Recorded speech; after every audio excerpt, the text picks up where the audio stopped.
they showed the story on the news, I started screaming. I had to literally get up and walk away from the television. He was the brother I didn't have but always wanted, and I didn't have him for long enough. It's very rare, obviously, to get surveillance footage of an actual murder. They don't get any money. They didn't gain anything out of what they did. It was just senseless. The trail became cold, and we were desperate for a lead. Investigators wanted to dust the counter for prints, but everybody that comes in there could touch that counter. The culprits are either going to mess up, or somebody gets in trouble and wants a deal to help.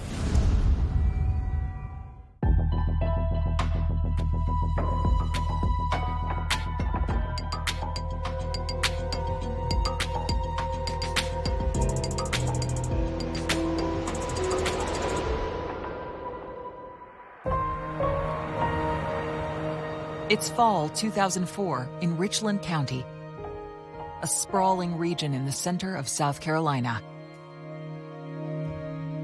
24-year-old Willard Grandstaff is hard at work at the Kangaroo Express convenience store. He worked all the time. It seemed like he never had a day off. I'm Lexi Reister, and I'm Will's cousin. Will ran the cash register at the Kangaroo. He cleaned and front-faced the shelves. He would stock the coolers. He would count the safe down and make sure the drawers were whatever their drawers were supposed to be. When Will did anything, he always did it wholeheartedly. He was a little bit of a workaholic. He never complained about the store, and he never complained about going into work. It's like the store became a friend to him. My mom and my dad were managers, and they ended up training Will. The only thing I can ever remember is Will at the Kangaroo. He worked at the Kangaroo literally his whole adult life. When Willard isn't working, he enjoys spending time with his close-knit family.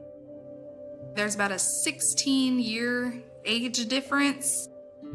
He was just out of high school when I was turning 3. So I remember doing the little sister bugging him thing. Will and I lived with my parents and my aunt, Will's mom. Will's mother is one of the sweetest women ever. She practically raised me. I called her Mama Sue for the longest time. She's still my Mama Sue at heart. At a young age, Sue began overcoming adversity when she was diagnosed with a severe hearing disability. From the time I was a very young girl, I always felt isolated because of the fact that I couldn't hear. So I taught myself how to read. Disability was not well known until I turned 18. In April of 1980, Sue's world gets a new addition when she welcomes her first child, Willard. He was born at 11:57 a.m. on April 6th, which was Easter Sunday, 1980. We were close-knit. He was funny. He was always the child that anytime I said no, he couldn't do this, couldn't do that, they went ahead and did it anyway. He was a very sweet, a very friendly, mostly introverted person. He liked just the little geeky things, the video games. He did read the Harry Potter books as they came out. He was a huge nerd. In 1996, at the age of 16, Willard and his family moved to South Carolina. I am Robert Cribb. I got to know Willard Grandstaff at high school in the spring of 1996. I was coming out of my class one day, and I saw this boy standing there, and I said, I'm going over and speak to him. He looks like something's bugging him. So I walked up to him, and he said, Hi, I'm Willard Grandstaff. Can I have lunch with you? That's how we became good friends, and we became inseparable. As the friendship evolves, Robert comes to Willard's defense. Just before the bell rang for us to go into the class, me and Will were standing there talking, and a bully just come up to him and just shove him. Well, I went to the nearest assistant principal, and I told him, I said, it needs to stop. The bullying continues, so Willard finds solace in his favorite pastime. He loved martial arts. Him and I would get together, and he would show me different martial arts moves that he knew. Him and I would study our martial arts. He'd have gone toe-to-toe with anybody that threatened us. He was very protective, so if you mattered to him, he would definitely protect you at all costs. During his senior year, Willard begins working at the Kangaroo Express. He took pride in the store. He made a lot of friends. He knew a lot of the customers that came in during the 11 to 7 shift. He took pride in knowing some of the customers by name. Oh, he loved it. I would go in there and help him stack the totes up outside, and then we'd sit in a chair and carry on conversation all night long. While working at the gas station, Willard dreams about what the future holds. He was waiting for the winter session of the community college to start. He was going to sign up. When he got paid, he would put money aside to save his tuition. He wanted to go to Midlands Tech and become a computer engineer. Will had plans to better himself. One evening in late September, Willard prepares for his standard overnight shift at the Kangaroo Express. I took him to work that night. Will never did like to drive. I didn't mind driving him to work. I guess that's a happy memory that I can hang on to. Sue drops off her son, unaware that this is the last time she will see him alive. I'm Investigator Brian Metz from the Richland County Sheriff's Office. Just after midnight, the morning of September the 28th, 2004, two ladies had stopped to get gas at the Kangaroo station on Garners Ferry Road. And they found the clerk on the floor.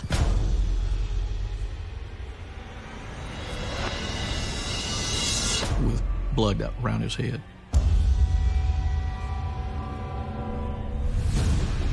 Critical clues buried in Willard's final moments. The accomplice was laying in wait. They knew he was somewhere. An inside tip suggests a surprising motive. To go take that next step into murder is unusual. It's starting to look like there was some type of beef or argument with Willard. And an unlikely witness unlocks the crime. In this particular case, he was at one tip that possibly changes everything.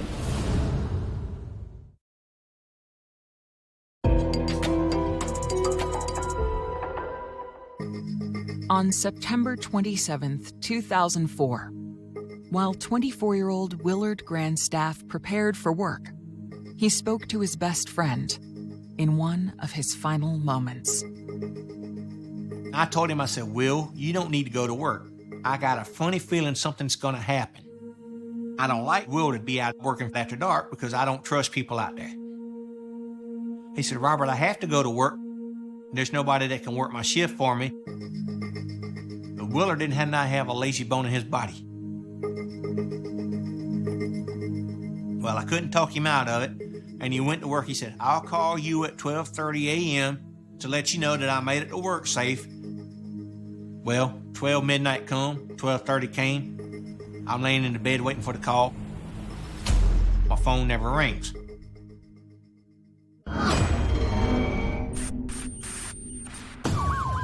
While Cribb waited to hear from Willard, Richland County Sheriff's officers responded to the 911 call from the Kangaroo Express. I'm J. Stan Smith, Deputy Chief of the Richland County Sheriff's Department's Criminal Investigative Division. The individuals were obviously in a state of shock. what they had seen when they arrived at the store. But they immediately called 911, and we had EMS summoned to the scene, looked for signs of life. But the individual had passed away. Crime scene investigators became involved at that point. The sergeant on duty briefed myself and spoke to the two people who had reported it. After that, we began the investigation. So when we go inside, we see the clerk on the floor in front of the counter and blood around his head and what appeared to be a gunshot wound to his head. A wound like that looks like it's pretty close up. You know, we're talking point blank. There could be a lot of explanations for that. Maybe somebody was mad at him. Did somebody have a big beef with him or hatred for him?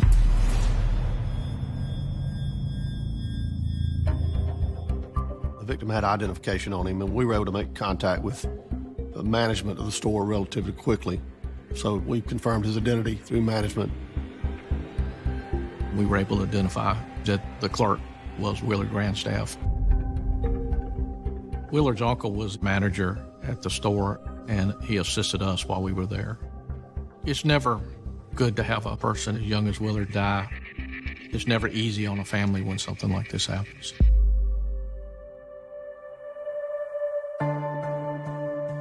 I busted out crying and screaming and yelling and hitting everybody that came anywhere near me because I didn't want to. Knew he wasn't coming home.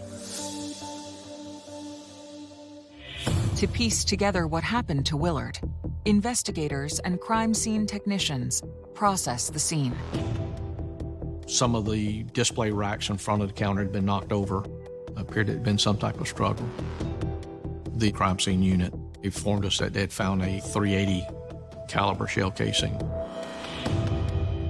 The shell casing, that's very significant in any investigation because, first of all, it tells you what gun you're looking for, and then ultimately, if you recovered a weapon, you could match it ballistically to the shell casing. After bagging the casing, investigators spot something in the storeroom.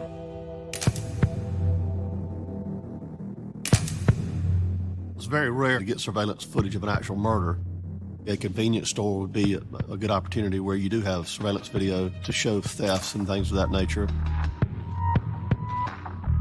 In this particular instance, there was video, and so the efforts were made to collect and secure the surveillance video, hoping that it would shed light on the identities of the perpetrators.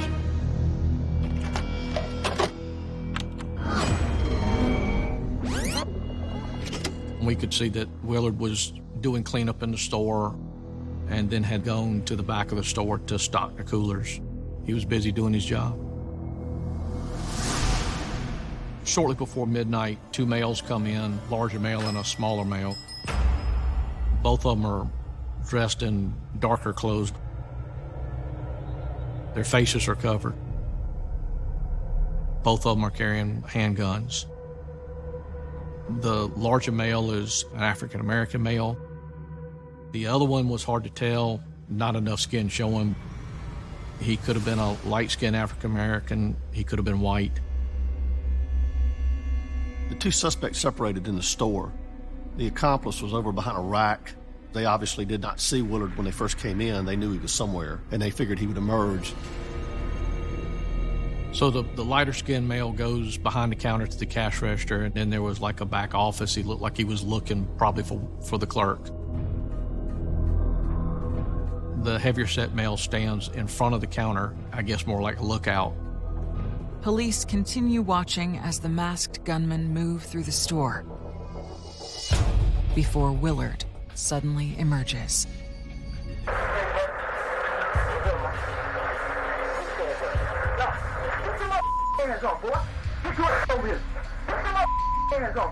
Willard seemed to be pretty calm. The heavy-set male started demanding money from him and telling him to put his hands on the counter. So Willard refuses to do what he says and gets struck by the heavier-set male. The other male then comes from behind the counter, jumps over the counter, and basically falls, knocking over some things. And then Willard is able to get back to his feet.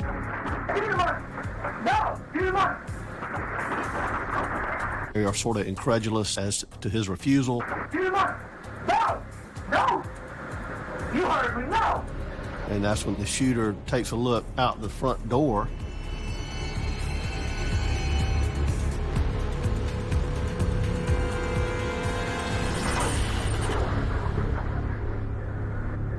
And shoots Willard in the head.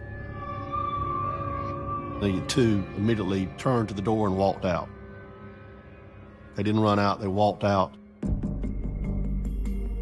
It was sort of an impulse reaction, sort of like, I'm going to show you type thing is the impression I got from looking at the video. Willard was very brave to do what he did. You don't know the mindset of the person holding the gun. They're desperate, they're unpredictable. Willard was a true innocent victim. He was minding his own business. He had a job. He was trying to contribute to society. He didn't deserve to have this happen to him.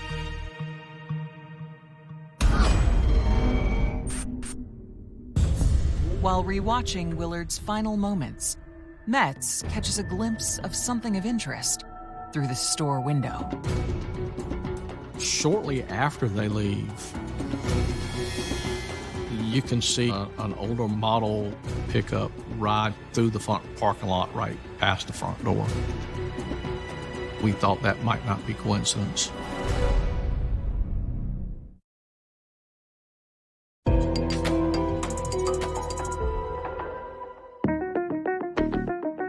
When reviewing surveillance footage of Willard Grandstaff's murder, investigators spot a truck leaving the scene.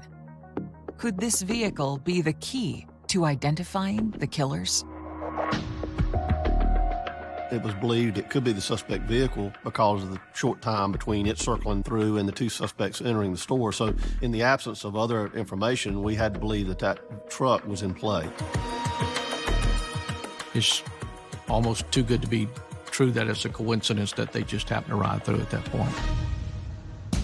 As detectives collect information on the pickup truck, they notice something intriguing at the beginning of the encounter. I am Rita Schuler, retired special agent with the South Carolina Law Enforcement Division. Another very important thing that the investigators saw was when the slender guy jumped over the counter, he jumped and his palm touched the counter.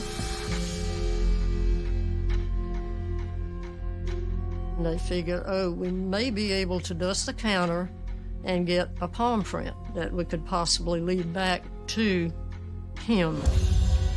And we processed the counter area very deliberately in hopes that would produce a latent print or DNA that would help solve this case.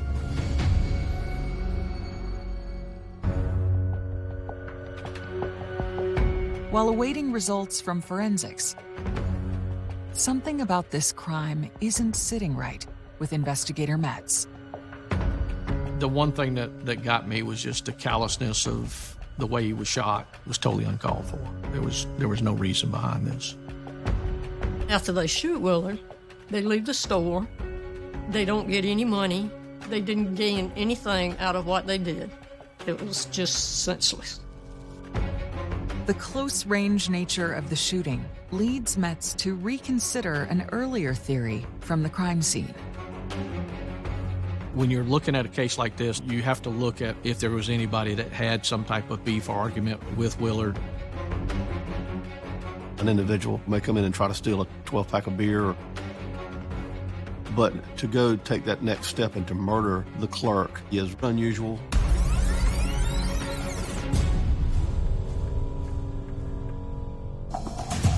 Investigators question Willard's co-workers and find out a surprising piece of information.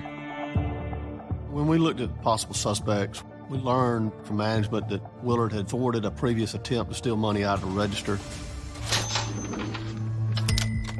In this particular instance, he was successful in defending the store at that point in time. We found that video and we worked on that to see if maybe that individual came back and wanted to retaliate. Investigators compare the features of Willard's assailants to the footage of the prior robbery attempt. We take a close look at him, look at his height, his weight, but his physical characteristics didn't match. Despite the dead end, investigators believe that the close encounter provides insight into Willard's mindset the night he was murdered. It told us a lot about Willard as a person. He was proud of his job and may have given him confidence to stand up against these other two guys. He was not afraid. We got to believe that maybe he was bolstered some by his previous efforts to defend the store. 4 days after the murder, on October 2nd, Willard Grandstaff is laid to rest. I was a pallbearer at his funeral. I walked up to his body, and I'm screaming, "No, stop, don't do this, wake up, let's go home." And I sat down and finally got myself together, and his mom said, "Robert, you need to let him go. He's at rest now. The good Lord needed him for something besides here." Him grow up. The only thing I could tell the police was just to get the son of a bitches. In the weeks after the murder, the case is at a standstill. We just were basically stymied in the early part of this investigation. When you have a case like this where your investigation has really turned cold kind of quickly, you're just desperately looking for similar crimes, trends involving maybe a weapon of the same caliber, things of that nature. Unfortunately, we have a lot of convenience store robberies. Anybody that we learned about that's committing, violent armed robberies and shooting people would have been subjects of interest in this investigation. We had to look at everything. Investigators then get a call with a promising tip. Another agency gave us a lead on some people that were committing some other burglaries in the area at the time. Shamik and Prince. The Half brothers were on the radar because they had been in the South during that time period. Investigators reach out to all police agencies in the area, gathering as much information about their new lead. They definitely had violent things in their criminal histories. They're buying and selling guns, and they could have possibly been in the area. There are two people we're going to have to look at.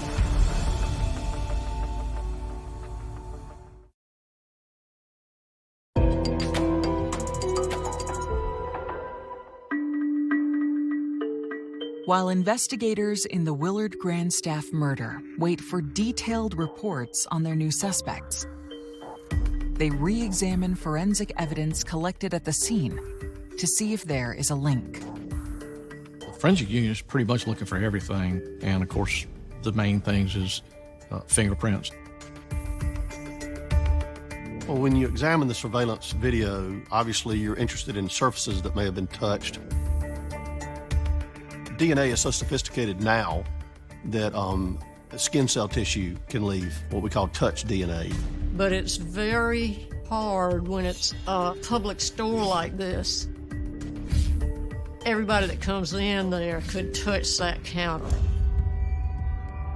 You basically get a mixture of DNA that's unidentifiable exclusively to one person, and it's virtually impossible to isolate it.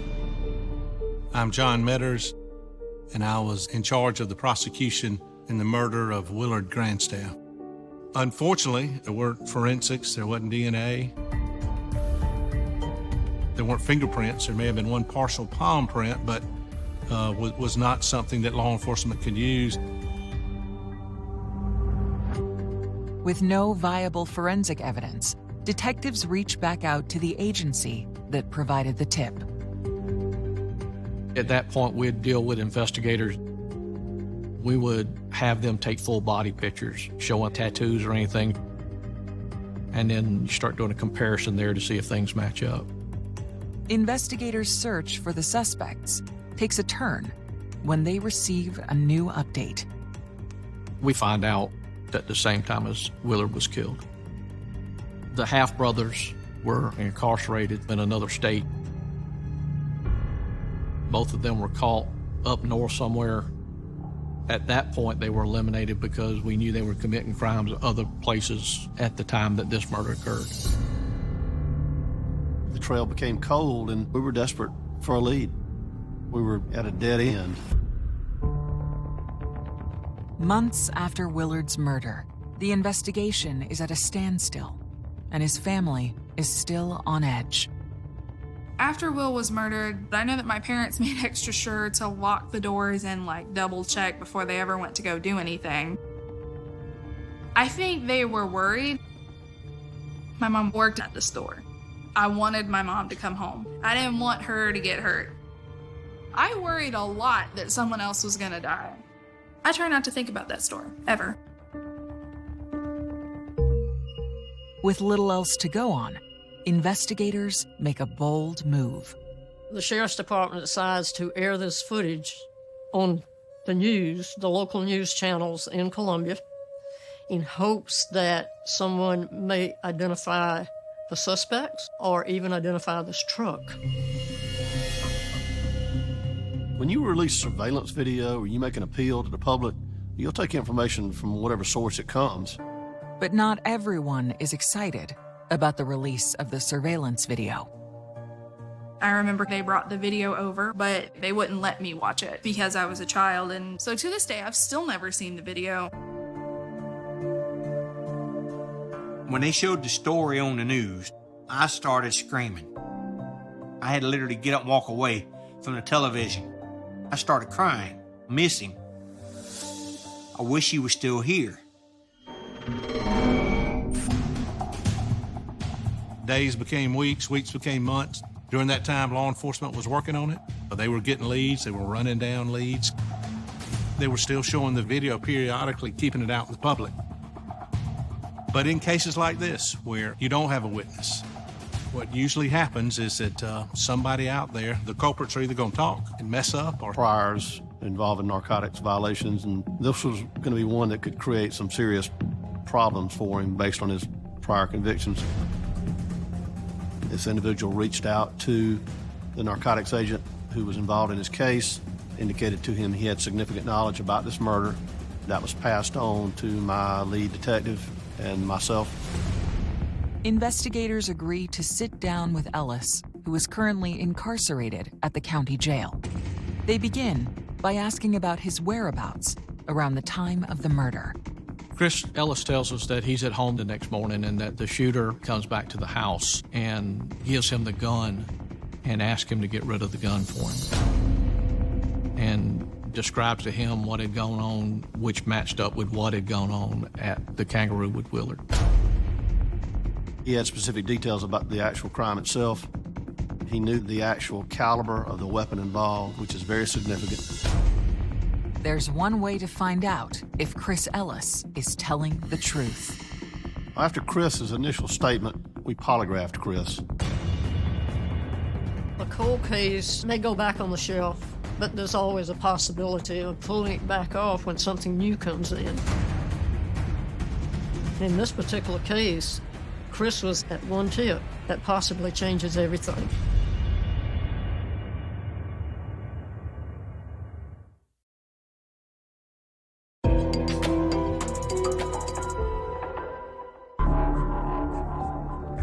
Investigators in the Willard Grandstaff murder case are trying to determine if a prison informant named Chris Ellis is lying.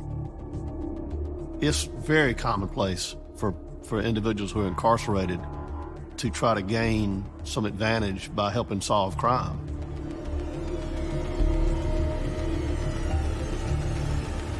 But Chris Ellis failed a polygraph. And what he was lying to us about was who was the heavier set accomplice. Well, after he failed a polygraph, he came clean about the involvement of his cousin, Lamont Ellis. According to Chris, his cousin was the accomplice to the shooter. Chris Ellis did not want to implicate his cousin, Lamont Ellis. That was the most significant mistruth that he had initially. Once we got through that, we were able to verify what he was telling us. What helped make him credible in my mind was that he was telling on a family member, which is not easy to do. Investigators push for the identity of the killer. Jaime Marrero is who Chris Ellis identified as the shooter. When we started checking into Jaime Marrero, we realized he had a violent history. He had been involved in another shooting, a homicide, several years back where he was actually shot. Things are falling into place like none of the other leads had. Investigators compare Jaime Marrero and Lamont Ellis to the masked gunman in the surveillance video.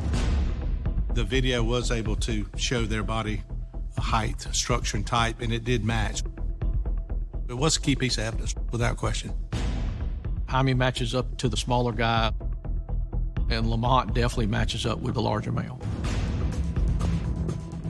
The two individuals matched the physical description of the two suspects to a T. Investigators ask Ellis about the pickup truck seen in the video. We find out from Chris that the truck had nothing to do with the case. We never were able to identify who was in the truck, but they were in one of their relatives' car and had been driving it that night. Now, to build a case against Marrero and Ellis, investigators zero in on a piece of potential evidence. According to Chris Ellis, Jaime Marrero came to his house, asked him to get rid of the gun. Chris told me that he had thrown the gun in a pond in the lower part of the county in a rural area. He had some connection in that pond because of a relative living close by. I went to the pond with law enforcement and Richland County divers. I learned ponds are some of the toughest thing to dive for because you can't see. We searched that pond for days, but were not able to recover it. Desperate for more evidence, investigators attempt to leverage their best asset. When you have a crime like this with a lack of forensic evidence or ballistics, and you've got somebody that's giving you a tip that's acquainted with these suspects, a pretext phone call is an investigative technique that is often used. It's a call that we record, and we attempt to get either a confession over the phone or acknowledgement to the crime. We set up a patch call where Chris called Jaime Marrero to see if Jaime's going to say anything incriminating. Christopher was able to get Jaime on the phone, and Jaime basically said, you know, why are you doing this? Why are you talking to me about this on the telephone? If you called me and asked me about a homicide and was implicating me as saying that, tell me about what happened, I'd be telling you, I don't know, I wasn't there. And that's not what Jaime was saying. Which, in our view, was basically an acknowledgement, which was very significant. The content of the conversation corroborated Chris' information immediately. And that was significant to Chris's credibility. Then, the attention shifts to a different member of the Ellis family. Chris's girlfriend at the time was cooperative in the investigation, and she had some degree of influence on Lamont. Of course, Lamont finds out from the others that he's being given up. Communication is made with Lamont, who then calls into the sheriff's department and offers to come in to the sheriff's department. Lamont Ellis sits down with investigators to share insight into exactly how and why Willard died. That night, they had gone out to a pool hall that was right behind the Kangaroo. When they left there, Jaime was talking about doing the robbery. But according to Lamont, when Willard resisted, Marrero lost his cool. Lamont was pretty much upset that Jaime had shot the guy, said that was not necessary. After we got Lamont Ellis's statement and he fully corroborated Christopher's tip, that was enough for us to secure arrest warrants for Jaime Marrero. Willard's family is pleased with investigators' progress, but they find some of the case details shocking. The accomplice that was arrested, Lamont, my mom knew his mom and had kind of seen him grow up. So Everyone was kind of surprised to hear that Lamont was involved. In a strange coincidence, Robert Cribb believes the events of August 4th were not Willard and Lamont's first encounter. Lamont was in Will's class. He pushed Will outside, and I said, "No, Lamont, you need to stop and leave him alone." When they told me they had caught the killers, I felt relieved. I felt Will got the peace he deserved. Lamont Ellis is charged with assault and robbery. Jaime Marrero is charged with the murder of Willard Grandstaff. His trial is set for September 2008. This was a murder. This was a cold-blooded murder, and he needed to be convicted of that.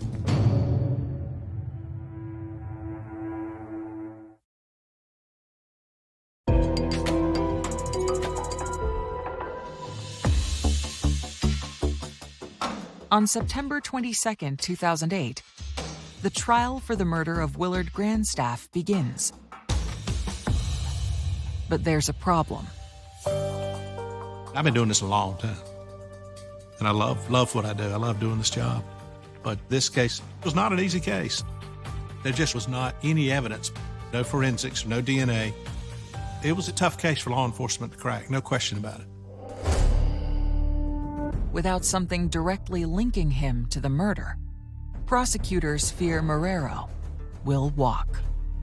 We don't stop the investigation when the arrest takes place. We obviously wanted to build as strong a case as possible. One of the other significant parts of the investigation post-arrest were some jailhouse phone calls. One of those calls, Mr. Jaime Marrero was talking to his girlfriend, and as a result of that, law enforcement went and talked to her.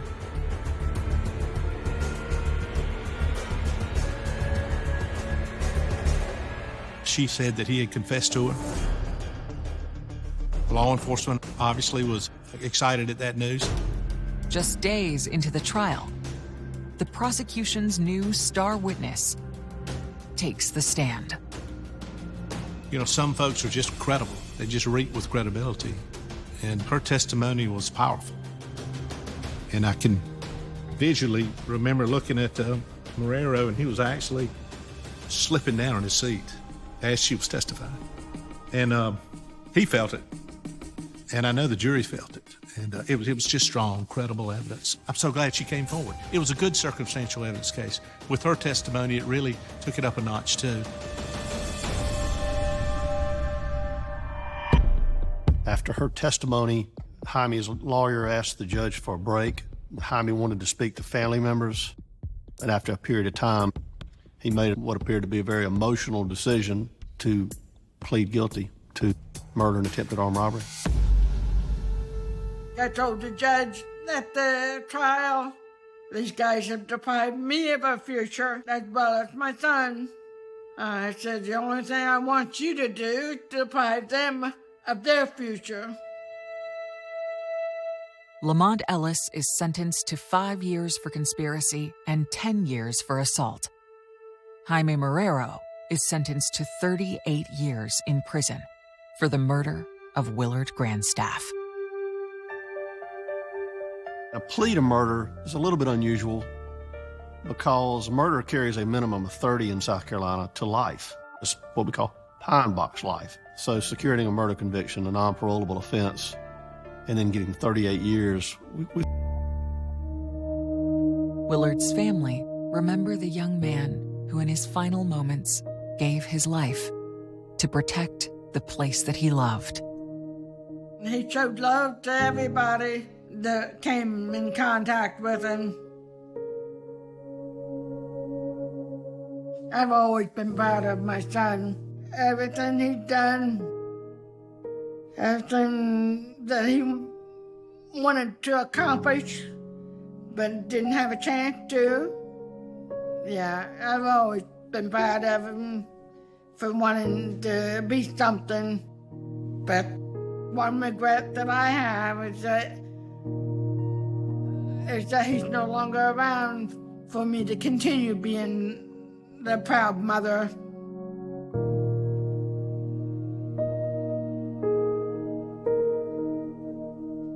I love you. And still wish you was here with me, but it can't be. Still to this day gets to me. Knowing that I miss him every day, to wish he was still here to talk to me. I'll walk up to his grave and I'll say, hey, Will, I'll miss you. I wish you were still here so we could go hang out somewhere, go get something to eat somewhere or something. And I could literally feel like he's putting his arm around me, telling me, hey, buddy, how are you? I'm right here with you. And then within 2 seconds, it's gone. I guess his way of telling me, hey, I'm here. I'm glad to see you. I'm doing okay. And I'll believe that till my dying day. If I could do anything, I'd want to give him a hug. I miss his hugs. I still remember his hugs. He gave bear hugs, and they were just the best hugs. He's the person you would have wanted to be friends with. I like how my aunt put it on his headstone. He was a gentle soul. That's what he was. Big friendly giant.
Please help us bring our loved one, my baby, home.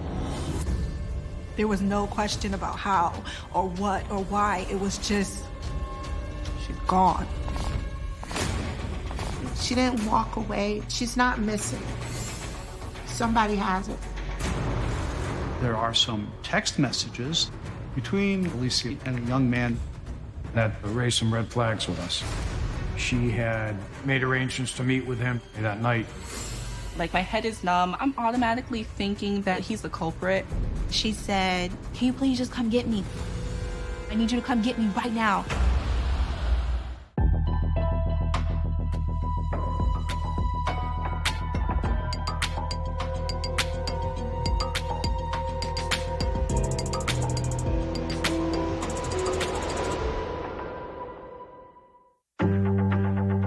Spring 2013 in Willimantic, a former mill town in Connecticut.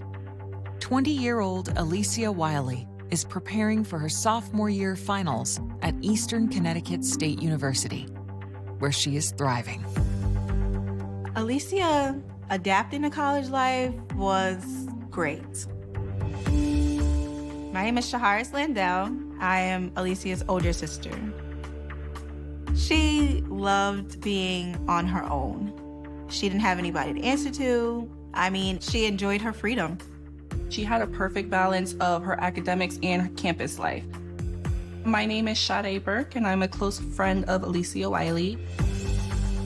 She was someone who came off very sassy, and she was very fashionable. So you would think that someone like that is stuck up. But I remember her saying, hey, Sade, you're not gonna say hi? And that was the first time we ever had like a conversation because we never spoke before then. Alicia was born on November 24th, 1992. And according to her mother, she was headstrong from the start. Alicia was determined to come into this world. And when I was 8 months pregnant, Alicia finally decided she couldn't wait no more. She was so tiny, like she fit in the palm of my hand. We used to call her Lily because her sister really couldn't say Alicia. She will always say Alili. The third daughter of single mother Karina Martin, Alicia forms a tight bond with Shaharez, her older sister. Alicia was the type that would, if she saw me liking something, she would try it out. We fought over clothes because she, I don't want to give her a bad name, but she was a bit of a klepto at one point. We love fashion, we love dressing up, and that's something that we bonded on, glamming up. But we were there for each other. We were close. Growing up, life isn't easy, but Karina instills in her daughters the drive to overcome adversity. Education was so important because she was a single mom. Making sure that we were able to stand on our own was a huge thing for her. She was just like, you have to have an education. I didn't go to college, but you're gonna go to college. Alicia's drive was unstoppable. I was in awe of it. Alicia's hard work pays off with a presidential scholarship to Eastern Connecticut State University. It covers tuition, room, and board. We were ecstatic for her to be a young Black woman and see that people were recognizing her for the content of her character and her exceptional mind, you know. That's huge. That's huge. But on the night of Saturday, April 20th, Alicia's best friend, Sade, is concerned when Alicia never shows to meet in her dorm room as they had planned. We initially started texting, I want to say around 11. She's telling me that she's walking, she's coming to me, and she needs a drink. We were just gonna hang out. I was waiting for like a text or a call or something that she was coming, and I got nothing. Then I called her twice, and I got no response to that either. But briefly for that moment, I let it go. I'm like, okay, next week it's gonna come, and she has to go to class. Monday comes, she's not there. Not in class, anything. So now, I'm not gonna lie, I'm really freaking out. With her anxiety mounting, Sade decides to seek help the next morning. I approach our professor and I ask him, have you seen Alicia? He's just like, no. And he was just like, why? And I was like, well, I haven't seen her all weekend. And then he side-eyed me and he was like, is that normal behavior for her? And I was like, no. He was like, okay, well, I'm gonna check to see if she's attended her other classes and then I'll get back to you. Then later that day, I get a call from campus police letting me know that she was nowhere to be found and she's been missing for a few days. My heart dropped because that's when I realized that this was no longer like me just being in my head. This was for real. Later that day, campus police reach out to authorities in Alicia's hometown of New Haven for assistance. A knock came on the door, and my stepdad said, Corey, there's a policeman here asking about Alicia. And I said, she's at school. Why are you looking for Alicia? And he says, well, I was told to do a well check. I was like, a well check? For what? She's up at school getting ready for finals. Why? And that's when they told me that Alicia had been missing. With Alicia now missing for 3 days, campus security contacts the Connecticut State Police. The case is assigned to lead investigator Sergeant Forrest Ruddy. I was contacted to assist the University Police with their missing person investigation. So a detective sergeant, a couple other detectives responded to the campus. They were assigned to interview her roommates, her classmates, her professors in the classes that she was in. Everyone was saying the same thing. We haven't heard from her in days. So that was a little more alarming, and I get more detectives on the scene. Working with university police, investigators attempt to track Alicia's movements and uncover their first clue. I'm Joseph T. Corradino, State's Attorney for the Judicial District of Fairfield. The school was able to access its various data systems, and they were able to document the last time that she was on campus.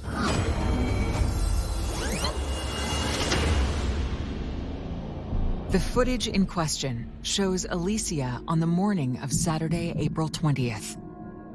We have her on surveillance cameras in the lobby of Ockham Hall, and then leaving the building.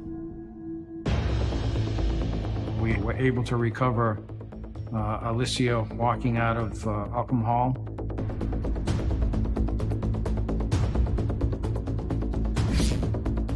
And then waiting outside, and a black Nissan Altima shows up.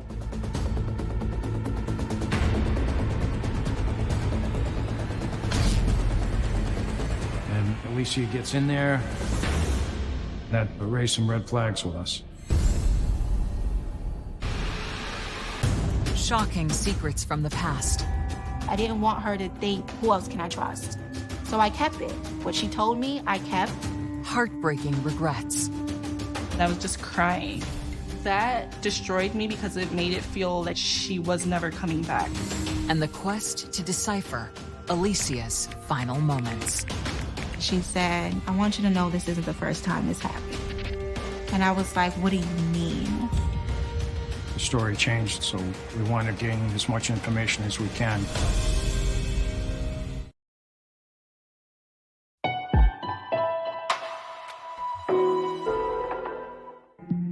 Connecticut authorities are investigating the disappearance of 20-year-old college student Alicia Wiley.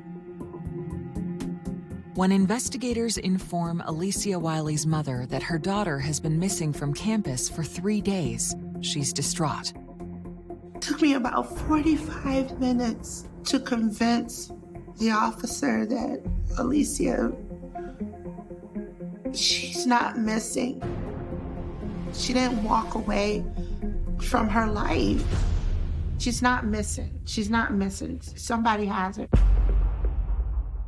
The last time Alicia was seen on campus was on Saturday, when surveillance footage captures her getting into an unidentified black car. It was obvious to us that she knew who it was. At that point in the investigation, it looked like, okay, she was a willing participant in that vehicle. University Police Department detectives had been speaking with the family members. They were in contact with the last person known to be seen with Alicia. The family reveals that the person in question is her boyfriend, Jermaine Richards, and that the relationship began in high school. When she was a junior in high school, she was like, hey, I started talking to this guy. That guy was Jermaine. Alicia told me that she was walking home from school one day and he seen her and approached her in a car. That's how they met. She just said that she really loved him and she did want to start a family. She described him as like the dream guy. After reviewing the footage and confirming that the vehicle belongs to Richards, investigators make arrangements to question him. Detectives had been speaking with family members, and they related to us that they were in contact with the boyfriend, Jermaine, and they asked him to respond up to the police department to assist us in our investigation, since he was the last person known to be seen with Alicia. We're looking for help here. We want to gain as much information as we can. Richards tells police that after picking up his girlfriend on campus a little after noon on Saturday, he then drove an hour and a half southwest to Bridgeport, where they spent an uneventful day at his mother's house. Then he told the police he had dropped her off on campus on that Saturday, sometime shortly before 11 p.m. He left her at the Dairy Queen, which is about 2 blocks from the main gate of the campus, and he came back to Bridgeport. According to Jermaine, he hasn't heard from Alicia since dropping her off. So at the time we spoke initially with Jermaine, we looked into his background. He didn't really have that much of a criminal history. The family also had mentioned that he was in the nursing field, healthcare assistant, at home care and things like that. In interviewing his mother, she pretty much said that she had seen Alicia and Jermaine at her house in Bridgeport the night before. They were getting along, didn't seem like anything was wrong. So she said there was no issues. We looked into his black Altima to see if there's any evidence in there, any signs of a fight or anything broken inside the vehicle. There was nothing. To track the couple's movements on Saturday, investigators subpoena their cell phone records. While they must wait for Alicia's, they immediately gain access to Jermaine's. Cell site data is limited. We don't get an exact GPS location. We simply get a range in which the phone may have been. After he left her at the Dairy Queen, he gets on the telephone. His cell phone was on the towers up in Willimantic at 11 p.m. And then there was a 45-minute phone conversation with another friend. He's on the telephone almost all the way back to Bridgeport. So his phone is making contact with cell towers over the entire distance from Willimantic back to Bridgeport. That's a distance of about 75 miles. It seems Richard's story checks out. Jermaine Richards said he had dropped her off on campus. So the police set up a cordon around the campus to interview any person that came into that cordon and ask them if they had been out the previous Saturday night. Over 300 people were interviewed. But no one claims to have seen her. Investigators broaden their search from the college campus and find something disturbing nearby. My name is Daniel Tepfer. I'm a reporter for the Connecticut Post newspaper.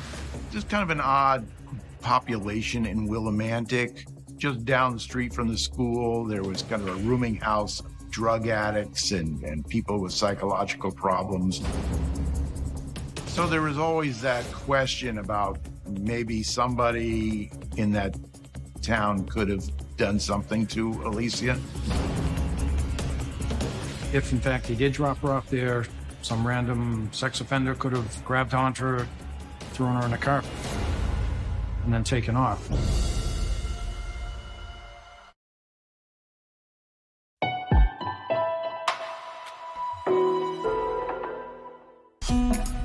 In the days after Alicia Wiley goes missing, investigators are looking into the possibility that she was abducted after her boyfriend claims he dropped her off on Saturday night near campus. If, in fact, he did drop her off there, some random sex offender could have grabbed onto her, thrown her in a car, and then taken off. After searching on campus, investigators looked for possible suspects in the neighborhoods nearby. We checked with our sex offender registry, the local PDs, every police department in that area. We spoke to all of them. Everyone was alibied out.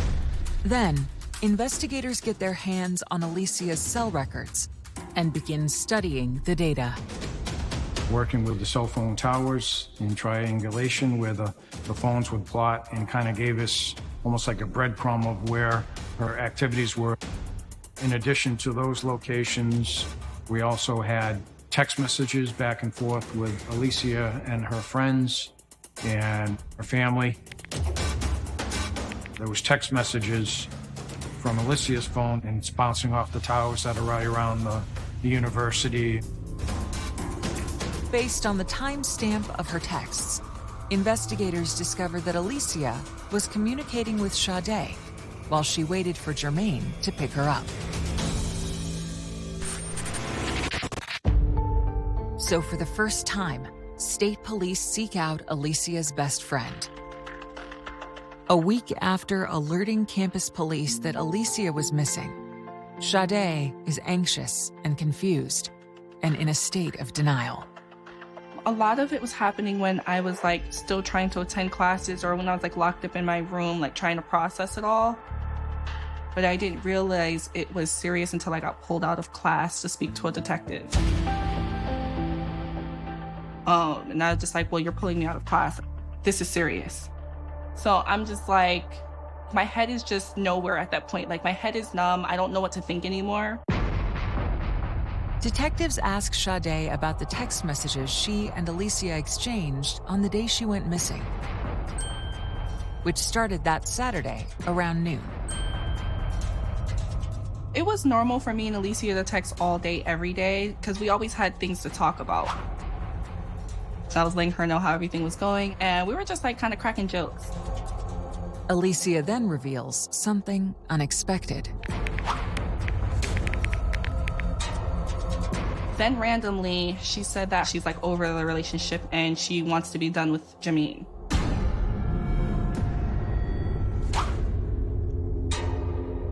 The text wasn't odd to me, because I feel I knew Alicia was going to break up with Jermaine soon. I just didn't know when. What caught my surprise was not the fact that she actually was breaking up with him, just that she did it sooner than I expected. According to Sade, once Alicia started college, her relationship with her long-term high school boyfriend began to change. As me and her became closer, and the more we hung out and the more I started to bring her around the friends I was around, she started to meet other guys. And of course, they're more studious. They're upstanding guys. You know what I mean? They're in college. Jermaine is somewhere else. So I feel that opened her eyes a little bit more to the world. There's more to life than just Jermaine. I feel she started to have a self-realization moment. And over time, I noticed that she was more open to dating or talking to other guys. And that's what let me know, okay, Jermaine's gonna be out of the picture pretty soon. I think she just said she was just over it, her patience is just through with him.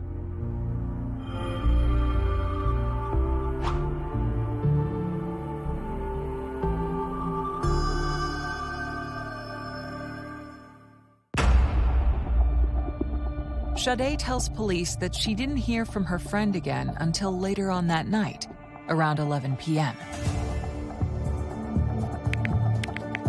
She's telling me that she's at Dairy Queen and she's walking, she's coming to me. And the text said, "It's over, I'm coming over, I need a drink." And I just replied with okay. Anxious to hear about the breakup, Sade anticipates Alicia's arrival, but she never shows. It's weird that she didn't reach back out to me. She said she was coming and never showed up. Something's not right, something's off.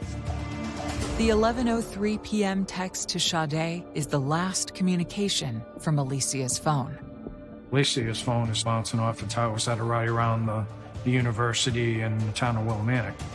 But then the phone stops and nowhere to be found.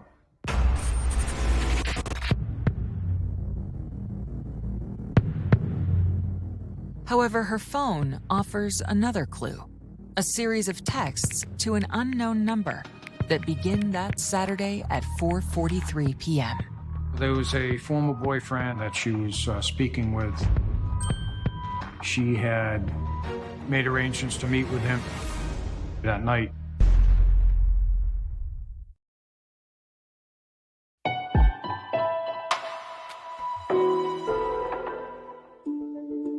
Investigators in the Alicia Wiley disappearance case discover that while she was spending the weekend with her boyfriend, Jermaine, she was communicating with another man. There are some text messages later in the afternoon between Lily and a young man that she had known before becoming involved with Jermaine. And in that set of texts, she suggests that perhaps he could come over that night and asks what time he's getting off work. And they went back to talk to him just to see if he had any information on where she could be. The young man tells police that Alicia's text messages stopped late Saturday afternoon, and he has not heard from her since.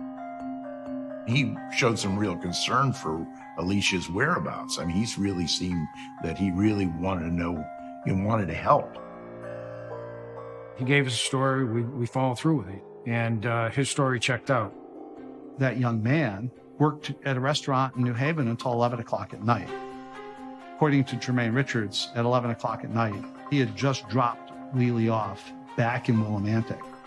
So, in effect, Jermaine himself rules that young man out as a suspect.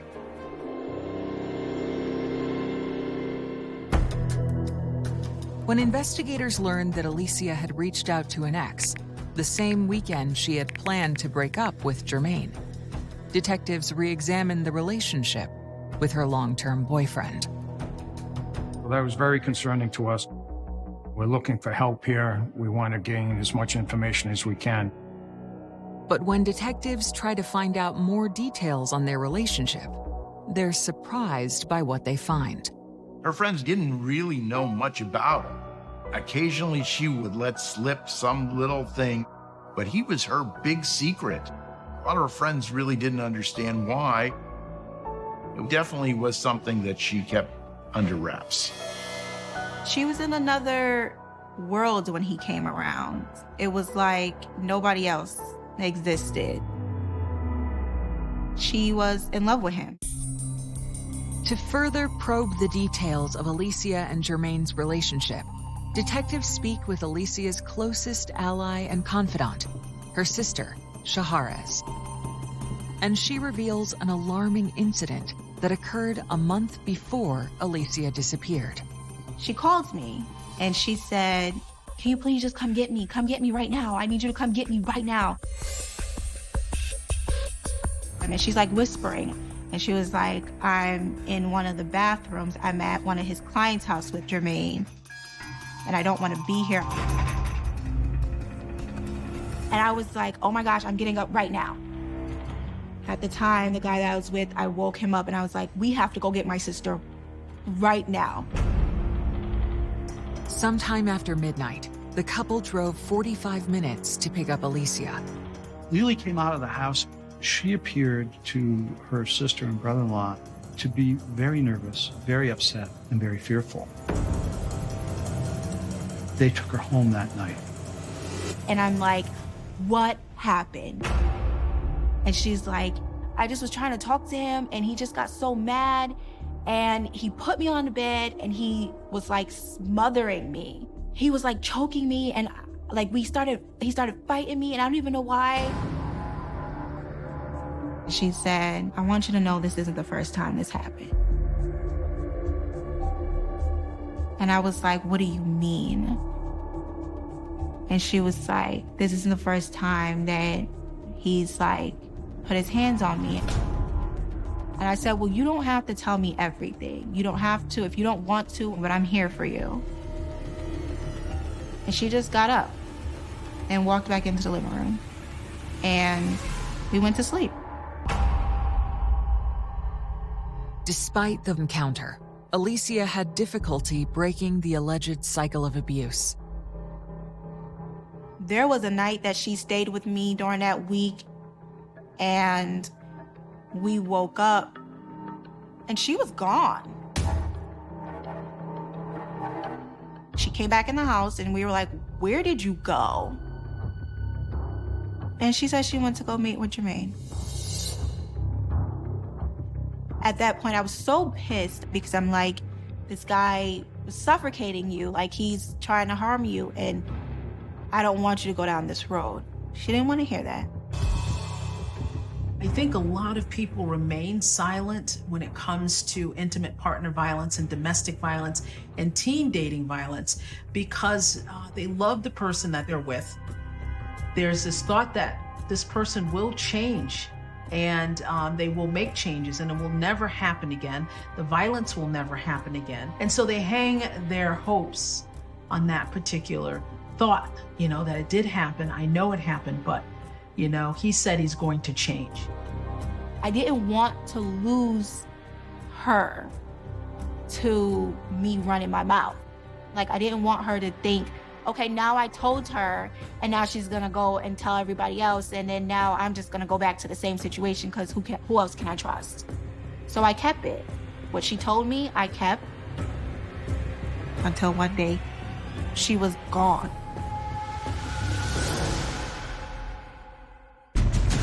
The race to find Alicia. As time stretches on, the chances of somebody being found alive are not good. A family torn apart. As a mom, that was the most excruciating part, just because there's just so much raw emotion. And the chilling trail to Alicia's final moments. It wasn't a saw, it wasn't an axe, it was a knife. My mind went completely blank. I started to hyperventilate.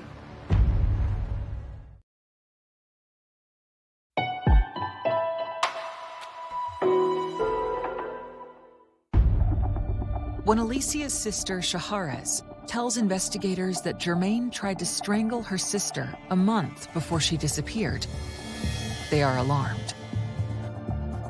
With the domestic violence, obviously the story changed, so we continued our investigation on that. Police fear that Alicia's intent to break up with Jermaine that weekend may have triggered a violent reaction. When detectives reach out to him, he refuses to come in for further questioning. So that was very concerning to us, because here we think, okay, you're the boyfriend, you should show some type of concern for her safety, assist the police. So that raised some red flags with us. Then about 2 weeks into the searches, one of the detectives that was assigned to our case said to me, Shaharez had told us she went to go and pick up Alicia, and he tried to strangle her. And as a mom, that was the most excruciating part. I wasn't aware of the whole incident with Alicia and Jermaine. Alicia never brought it up to me. It broke my heart hearing about that situation. I'm automatically thinking that Jermaine is the culprit. Maybe he took her. With no concrete evidence, police turned to the family in hopes of putting pressure on Jermaine. The family of a college student who has been missing for more than a week is reaching out to the public for help. The detectives, they asked me to talk to the media. They wanted to set up for a press conference. We were all scrambling, trying to figure out, how did we get to him? And I says, listen, I don't know what to say.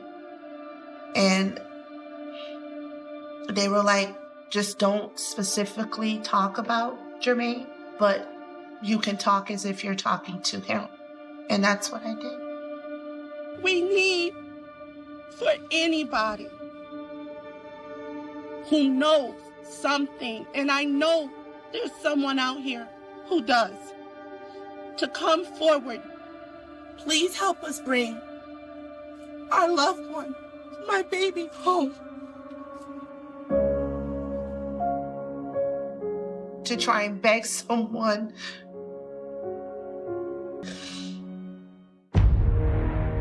People were out trying to find Alicia, but as time stretches on, the chances of somebody being found alive are not good. And in this case, I mean, we were going from days to weeks to months now. I was just crying. That destroyed me because it made it feel like she was never coming back. To focus their efforts to find Alicia, investigators search along the route he drove on the night she disappeared. She's last seen in Bridgeport with Jermaine Richards. And her school is in Willimantic. It's important to understand that in figuring out what happened on the night she disappeared. On May 17th, a month after Alicia went missing, a search party summons Sergeant Ruddy to a location near Bridgeport. So we get down there. It's like a cul-de-sac. We walked into the woods, observed what we had, partial human remains. It's essentially an arm and a leg in a substantial state of decomposition. And once you realize that these are human bones, of course the question is, well, what happened to the rest of the body? A DNA test later confirms the victim is Alicia Wiley. While examining her remains, investigators draw a chilling conclusion. The medical examiner determined that those remains had been disarticulated by an edged instrument. It wasn't a saw, it wasn't an axe, it was a knife. That's a skill set that one who knows human anatomy would have to have. Jermaine Richards completed the course of study prescribed for a licensed practical nurse. Among the things that he needed to know was human anatomy. The area where the remains were was actually about 1.5 miles from his house. This has now gone from missing person case to horrendous murder case. Soon after the discovery, investigators make a difficult call. They told me that we're sorry to inform you, but it wasn't a body that we found. My mind went completely blank. I started to hyperventilate. Not only did he murder her, he threw my baby away like trash. And I just remember, I just started bawling. I just couldn't take it. To build a case against Richards, investigators re-examine his alibi for the day Alicia disappeared. The discovery of Lily's remains exploded his story about taking her back to Willimantic. Why would the defendant drive her all the way to Willimantic only to leave her off 2 blocks from the school? The added twist to this is that she had texted her friends at college that she was on her way back after breaking up with Jermaine. And that added to the mystery. And we have no idea who sent texts to Sade Burke. In all likelihood, it was not Lily sending those texts. On May 17, 2013, police issue a warrant for Jermaine Richards' arrest. Tonight, police say Jermaine Richards of Bridgeport has surrendered to police. They say that Richards is charged with murder as well as kidnapping in the 1st degree. But District Attorney Joe Corradino must overcome daunting challenges to secure a conviction. There's no glove, there's no knife, there's no smoking gun, there's no blood stains, there's no DNA. All the things that normally you would find in a murder scene, there is nothing. There was a genuine concern that Jermaine Richards was going to get away with this crime.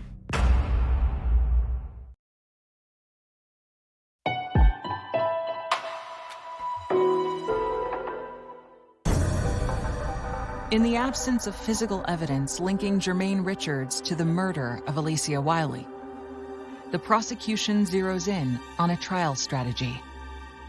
The prosecution took a completely different tack. Our focus was on the issue of domestic violence. It was important for the jury to consider what was happening in that relationship. It's not easy to leave a relationship. It's not easy to get out. When you're in it, you don't truly understand the dynamics. People forget that intimate partner violence is not just physical. It's emotional, it's psychological. We all need to understand that the most fatal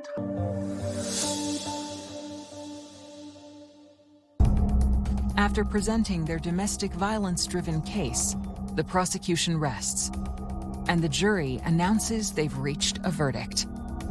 I remember I was sitting with Karina. We were like holding each other's hands the entire time. We were both super nervous. We didn't know what was going to happen. And then the foreman said guilty. For the murder of Alicia Wiley. In the wake of the trial, Karina sets out on a mission to share her hardship and honor her beloved daughter. The horrific loss of her daughter didn't paralyze her. It didn't numb her. What it did was it motivated her. We started a nonprofit organization called Mothers of Victims Equality to bring up awareness about different scenarios of domestic violence, not just on those that are going through it, but also the family members and the community as a whole. Years later, Shaharez recalls the final moments she spent with her sister, a few weeks before she was killed, and a heated exchange about Alicia's relationship with Okay, well, I'm sorry. And she was like, I'm sorry too. And we hugged. And that was like my last face-to-face with her. For Sade, she remembers the spirit that radiated through the